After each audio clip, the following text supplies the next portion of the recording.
Tatlong sugatan sa banggaan ng dalawang motorsiklo sa Davao City. Sa Cebu, isa namang driver ng prime mover ang naipit matapos bumagsak ang karga nitong container van. Makibalita tayo kay John Paul Seniel. Nagpanik ang mga taga Cebu International Port nang magkadisgrasya roon pasado alas 9 ng umaga kahapon. Ang prime mover na minamaneho ni Arnel Mahusay na daganan ng karga nitong 40-footer container van. Nalis daw sa trailer ng prime mover ang container van habang bumobelo paliko ang driver. Nagresulta ito sa pagkakaipit ng driver. Karga nga container van nga sakay sa iyang trailer sad ni roll ba. Ya dito na sa padung sa iyang prime mover sa sa iyang prime mover.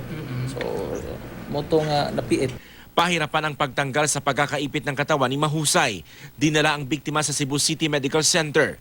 Malubha raw ang kalagayan nito sa ngayon. Patuloy pa ang investigasyon sa nangyari.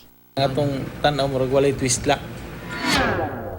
Sa Davao City naman, mismong si Vice Mayor Paulo Duterte ang nanguna sa pagligtas sa tatlong sakay ng dalawang motorsiklong nagbanggaan sa kanto ng Quimpo Boulevard at Sandawa Avenue, alas 3:30 madaling araw kanina.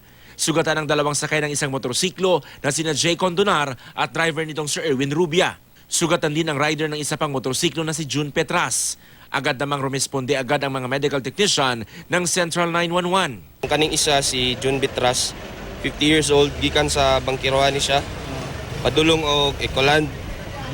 While kaning isa pod gikan og Ecoland, kaning si Erwin Rubia, gikan ni siya Ecoland padulong og Grabahan, so nag-abot ni sila sa tunga. Ayon sa rider na si June Petras, pinilit nila Condonar at Rubia na pumasok sa Manisandawa Road kahit naka-red pa ang traffic light sa kanilang banda. Ikaw gigibanggaan niya. Naka-green ka? Green light? Oo, green. Guna. Sunong tako.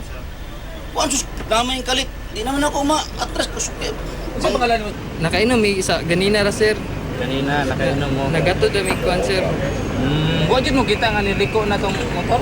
Wala man to niluko sir, sugat man to sir. Patuloy pang iniimbestigahan ng traffic group ang aksidente. Dinala naman sa ospital ang mga sugatan.